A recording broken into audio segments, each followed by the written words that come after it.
Rien ne prédestinait cette vidéo amateur à devenir un succès planétaire. Un plan fixe dans une rue poussiéreuse d'Afrique, une seule prise et des enfants en guenilles qui dansent. Résultat, plus de 8 millions de vues sur Internet en quelques semaines.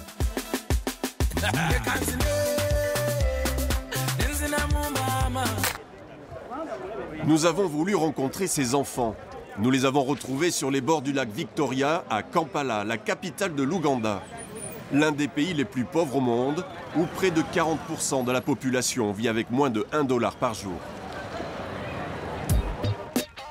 Voici Alex, Isaac, Fred, Bachir et Patricia. Ils ont entre 9 et 13 ans et sont tous originaires des bidonvilles de Kampala. Chaussures, vêtements de marque, les Ghetto Kids, comme on les appelle aujourd'hui, ont visiblement changé de vie, notamment grâce à 7 hommes, Daouda est leur manager, entraîneur et ange gardien. Vous vous souvenez de cet endroit? C'est là qu'on est devenu célèbre dans le monde entier. On ne savait pas qu'en un rien de temps, la vidéo allait faire le buzz juste en posant la caméra ici. Daouda est prof de maths. Il s'occupait d'une association qui venait en aide aux enfants de la rue. C'est ainsi qu'il a repéré les Ghetto Kids. Lui-même passionné de danse, il leur propose d'enregistrer la vidéo. Je ne m'attendais pas à un tel succès, parce qu'on est juste des enfants et on n'avait aucun costume. Et maintenant, partout où on va, on nous reconnaît. On nous dit « Hey, les Ghetto Kids !» Ils ont inspiré beaucoup d'enfants, pas uniquement en Ouganda. Leur danse est copiée dans d'autres pays, dans des vidéos qu'on voit sur YouTube. Des adultes, des gros, des petits, des enfants, tout le monde copie les Ghetto Kids. Et leur vie s'est transformée. Eddie Kenzo, la star internationale de la chanson ougandaise, a lui aussi vu la vidéo. Sous le charme, il décide de les faire danser dans son clip officiel. C'est le premier cachet d'artiste des Ghetto Kids. Et le succès ne s'arrête pas là. Daouda croit en eux. Il les accueille chez lui et dédie entièrement sa grande maison à la danse et à la musique. Avant, j'avais même pas d'ordinateur. Pour écouter la musique, j'avais juste ce vieux truc-là. On progresse. Et les choses sont vraiment en train de changer grâce à l'argent des concerts et aussi aux dons. On est prêt pour la répétition. Ce week-end, les Ghetto Kids donnent un concert à un festival de musique. Ils répètent sur des chansons qu'ils ont eux-mêmes composées avec Daouda.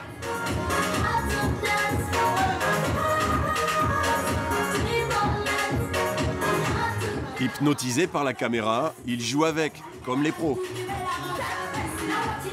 Les entraînements s'enchaînent dans un environnement familial. Les enfants ont repris confiance en eux. Ok les enfants, vous êtes prêts pour le concert de demain? Tout est ok pour vous? Quand ils dansent, ils ont une attitude, de l'énergie. Ils jouent la comédie. C'est ça qui fait la différence. Le changement le plus radical dans la vie de ces enfants qui étaient livrés à eux-mêmes dans les bidonvilles est qu'ils ont tous les 5 retrouvé le chemin de l'école. La danse me permet aujourd'hui de payer les frais de mon école. Quand on fait des concerts, on nous donne un peu d'argent. Pour Daouda aussi, le changement est important. Il a reconstitué une vraie vie de famille avec les Ghetto Kids, une nouvelle vie qui a redonné espoir à ces ex-enfants de la rue. Ils peuvent désormais rêver en grand. Je veux être président. Je veux devenir un artiste. Plus tard, je veux devenir journaliste. Moi, je veux être médecin. Je veux être médecin, Miss Univers, créatrice de mode, mannequin. Devenus célèbres, ces enfants n'ont oublié ni leur spontanéité, ni leurs origines. Nous suivons Alex, souvenez-vous, le futur président d'Ouganda. Dès qu'il le peut, il retourne voir sa famille et ses amis restés dans le bidonville où il est né. Alex est scolarisé aujourd'hui dans l'une des meilleures écoles de Kampala, alors qu'ici, c'était plutôt l'école buissonnière. Ici, c'est la rue où j'étais tout le temps. C'est là que je jouais, que j'ai grandi. J'avais l'habitude de venir dormir dans cette rue. Je m'enfuyais de chez moi parce que je ne voulais pas aller à l'école. Comme vous le voyez, c'est un ghetto. Mais c'était ma vie, et c'était comme ça. Un monde qu'il arpente désormais en se sentant plus libre. Il est rejoint par Bachir, qui vient lui aussi de ce bidonville. 2 enfants stars qui fascinent les plus jeunes. Non, je ne crois pas qu'il y ait de la jalousie.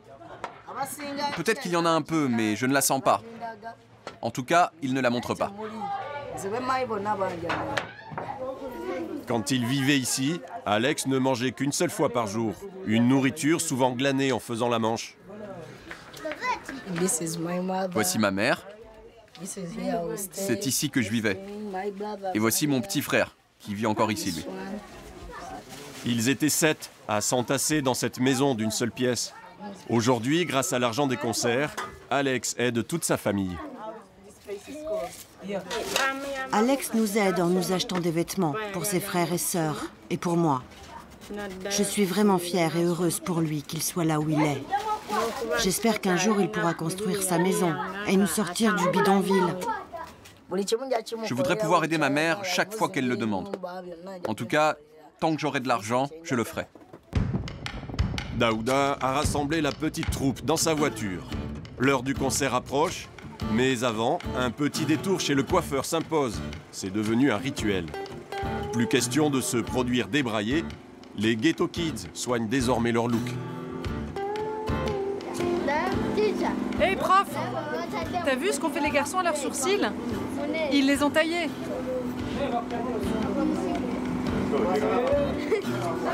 Ces enfants découvrent la mode, un moment ludique, mais aussi très sérieux. Pas question de décevoir les nombreux fans.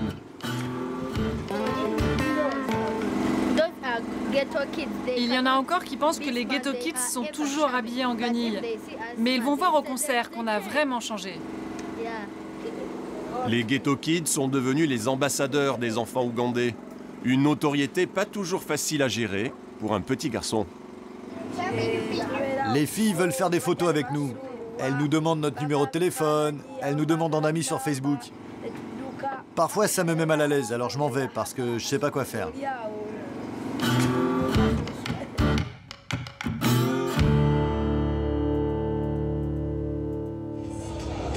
Depuis quelques mois, les concerts se succèdent, pratiquement chaque week-end, où ils gagnent en moyenne 200 $. Aujourd'hui, Daouda est un peu stressé. Les Ghetto Kids vont présenter les nouvelles chansons de leur cru. Direction les vestiaires avec désormais les valises remplies de costumes de scène. La pression monte légèrement, mais les enfants semblent vouloir goûter chaque minute de leur conte de fées. J'aurais jamais imaginé qu'un jour je ferais des spectacles devant tant de monde. Et là, je vois bien que c'est en train d'arriver. C'est génial. On va leur en mettre plein la vue. Et c'est parti pour une heure de concert. Avec toute leur énergie, les Ghetto Kids se donnent à fond. Une grande scène, des caméras, des écrans géants et des fans ravis qui ne manquent pas une miette. On est bien loin de la rue poussiéreuse de Kampala où tout a commencé. Prochaine étape, la sortie d'un album et l'enregistrement d'une grande émission aux États-Unis.